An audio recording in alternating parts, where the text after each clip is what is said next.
Congratulations, you have reached the 6th session of the Design Thinking MOOC, Prototyping. In this session, you will watch a lecture by Stanford Professor Banny Banerjee. Let me introduce Professor Banerjee, a world-renowned expert in design thinking. Welcome to Prototyping in Design Thinking. Great learning. Remember, the more you work, the better you get the prototyping and design thinking. The other way is you do rapid prototyping in order to figure out what to do and use rapid prototyping as a very inexpensive way to eliminate risk early. And so if you think about it, we have such a distinction culturally about the value we place in thinking and the value we place in doing, right? And if you think about it, the thinkers are valued in this community and the doers are often have a much lower status, right? We think about it very differently.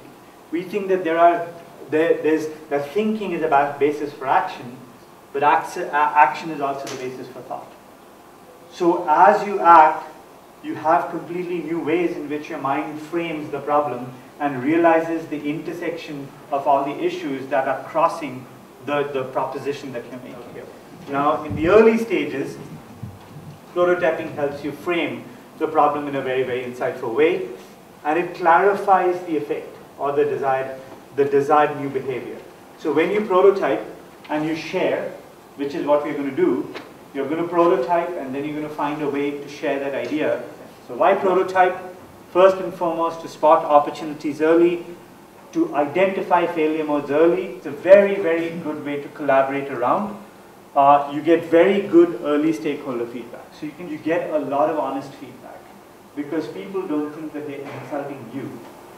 If it's something that you've lavished a lot of money on, they might insult you by giving you honest feedback. What prototypes help us do is help identify very counterintuitive insights.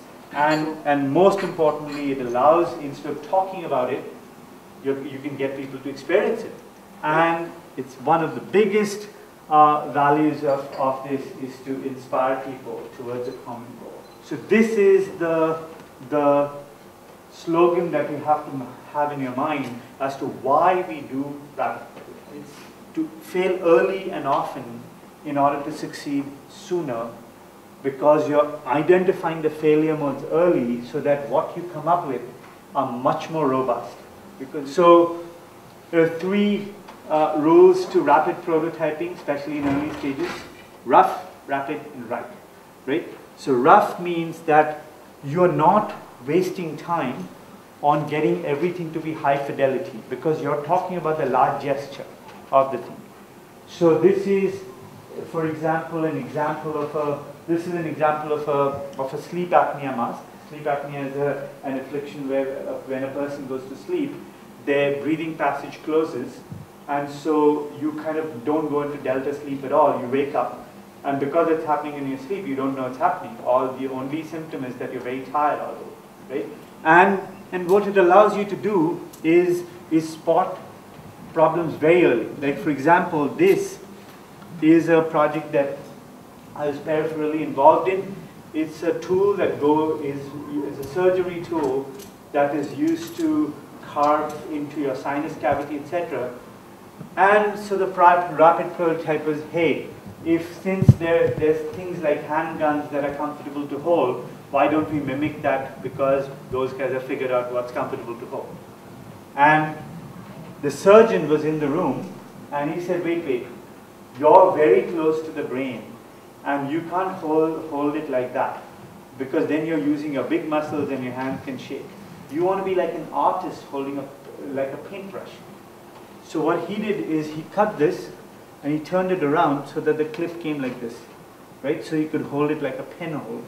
And you see the architecture of the final thing, right? It's like this, it's not like this.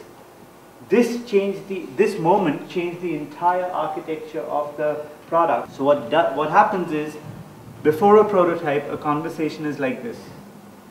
After a prototype, a conversation is like this. This is the prototype. Everybody focuses on the prototype and it aligns the conversation. It's a very, very powerful tool in order to polarize the views. Look at this prototype. This one is to figure out, so I said rough, rapid, right?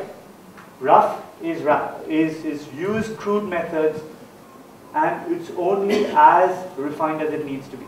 This is a defibrillator where the whole thing was, the interaction of it was figured out with this level of fidelity, and we realized a very important thing, which is a person could be dying. So here's the summary. Fail often and early. Prototyping is a way of thinking. Ask questions and develop solutions simultaneously. So rough, rapid, right. Rough materials, crude is okay. Rapid is you're going really fast and you're making a prototype in a matter of minutes. Right is it's asking a question. If you're proposing something, you can test it for that question, and it's the right level of fidelity to ask the question. So expand on the space of what it can be. A lot of it can be prototyped. In very, very complex systems, you have to prototype parts of it. This question is always something you have to ask. Instead of saying, is it refined enough, you essentially have to say that it's only as refined as it needs to be. You have to be very resourceful about whatever you can lay your hands on is fine to do prototypes with, and this thing of rough. Okay? Participants in a design thinking workshop in Kampala, Uganda, present their projects. These were their instructions. We teach people to adopt new technologies, and our technology is the solar lamp. The typical house in rural Africa is something like this. It is very dark inside, very few windows. So when you look inside, there's a lot of darkness. There's no electricity in the entire vicinity. But there are many resources that we can use in this community to tap and have this house lit. We've come up with this kit that can be used to demonstrate to the community about the importance of a solar lamp. So, but we have resources. We have the sun here. So all you need is you get out this lamp, which is designed in a special way with these panels, and you put it here next to the sun, and it gets charged. So the question was, how might we get rural entrepreneurs to provide high quality education as a business? So we pictured a young person in the village. He has a plot of land that his dad gave him, and it's pretty small. So we want to show him how he can turn it into a viable business by offering an educational service. So in here we have kind of a cafe, an internet cafe, where the students can come in and attend lectures in the city just via computer. So in here we have a very nice high-powered computer room. Then out here, because we want the role modeling to happen in the community, students from the community who are in the university, when they come home on holidays, they act as interns. We offer an internship program. So they sit here and you can see them actually discussing with the children from the village. Now what really happens inside here is where the parents and the elders and everybody comes to the cafe bit. So they're drinking tea as their children are being taught, or they're taking up the lessons, or there's a playground outside there. So it's a hive of activity, but what brings everybody here is education.